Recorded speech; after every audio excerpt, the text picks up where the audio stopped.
मशरिक़ वस्ता में Al-Quds brigade और Iran अब दरअसल बहुत करीब आ रहे हैं, नजदीकियां इनकी बढ़ रही हैं, क्योंकि एक दूसरे की मुश्किल के वक्त, मुश्किल की घड़ी में चाहे हमास की बात करें या ईरान की बात करें, एक दूसरे के साथ खड़े रहें और मुत्तहिदा तौर पर, मुश्तरका तौर पर ये इजराइल की जो नापाक हरकतें थीं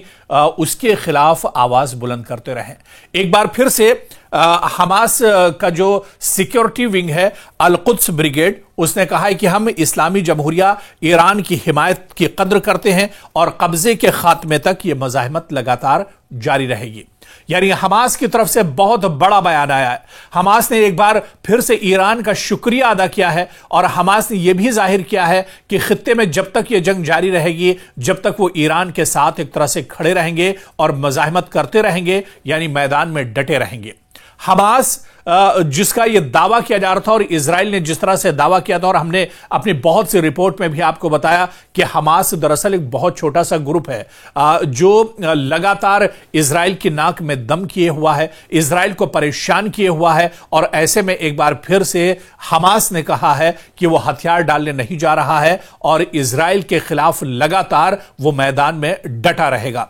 आपको बताते चलें कि एक रिपोर्ट के मुताबिक इस्लामी जिहाद के अस्करी विंग के बयान में कहा गया है कि दुश्मन फिलिस्तीनी अवाम के पुख्ता इरादे को शिकस्त देने में नाकाम हो गया है, क्योंकि यह कौम अपनी सरजमीन और वतन के लिए दिफा की खातिर पूरी कुव्वत के साथ डटी हुई है। और हमास भी यह मानता है कि इजराइल दरअसल उसके जो नापाक इरादे थे वो अपने नापाक इरादों में एक तरह से नाकाम हो गया है। और इसकी नाकामी की सबसे बड़ी वजह यह है कि हमास आज भी एक्टिव है। हमास की जितनी विंग है, चाहे अल-कुद्स की बात करें, चाहे सराया अल-कुद्स की बात करें या क़िसाम अल ब्रिगेड की बात करें, ये तमाम जो सिक्योरिटी विंग्स हैं आज भी काम कर रही हैं और आज भी गजा के अंदर ये मौजूद है। लेकिन पिछले 2 सालों में जो बड़े बड़े दावे इजराइल की तरफ से किए जा रहे थे, जो बड़ी बड़ी बातें अमेरिका की तरफ से की जा रही थी, हमास को खत्म करने और नेस्तनाबूद करने की जो बातें हो रही थी, दरअसल उनकी पोल अब खुल चुकी है। और अब हमास खुलकर यह कह रहा है, जिहादे इस्लामी जो है वो अब एक तरह से खुलकर कह रहा है कि इजराइल के खिलाफ वो हथियार छोड़ने वाला नहीं है और वो मैदान में लगातार डटा रहेगा। तो अब मशरिक़ वस्ता में यानी एक बार फिर से यह कहा जाए कि हालात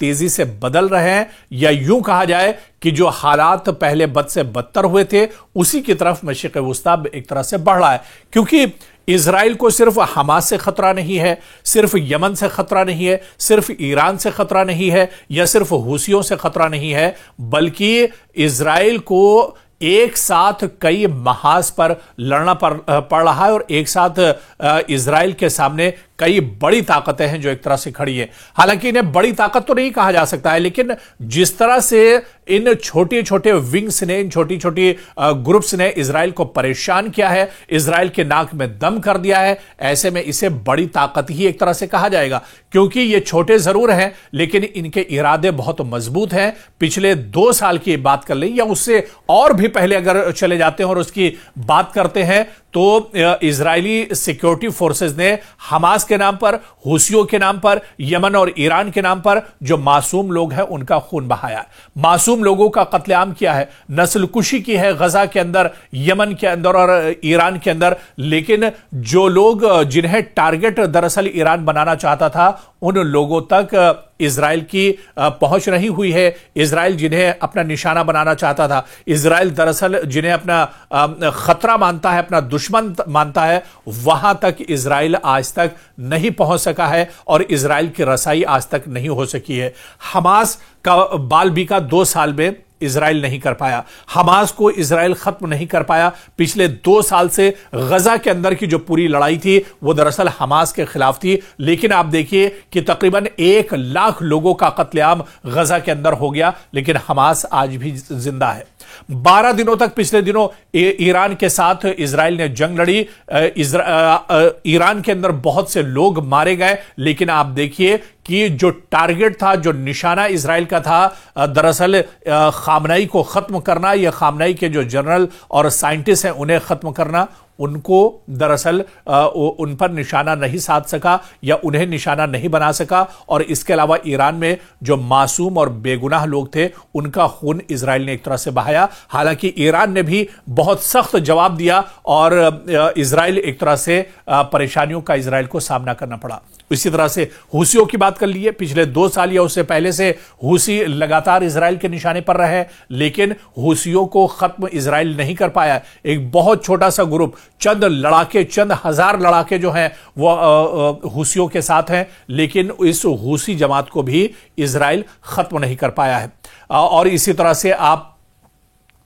लबनान की बात कीजिए, लबनान में भी एक तरह से लगातार हमले इजराइल की तरफ से होते रहे, लेकिन जो टारगेट पर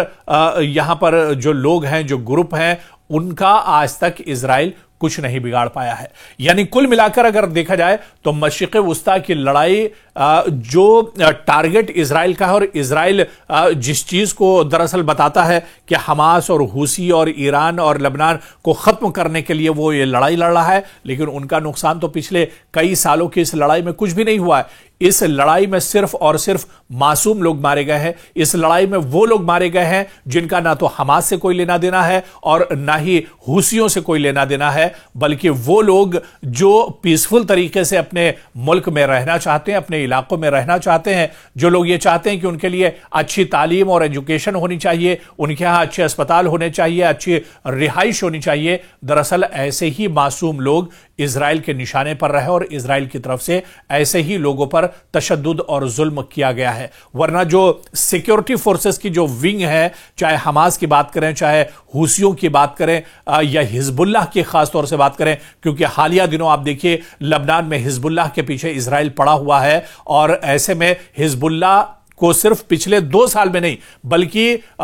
और भी पीछे आप चले जाइए, कई साल पीछे चले जाइए, हिजबुल्लाह लगातार इजराइल की आंखों में एक तरह से खटकता रहा है, लेकिन हिजबुल्लाह का बाल बीका एक तरह से इजराइल नहीं कर सका है। हिजबुल्लाह आज भी मौजूद है,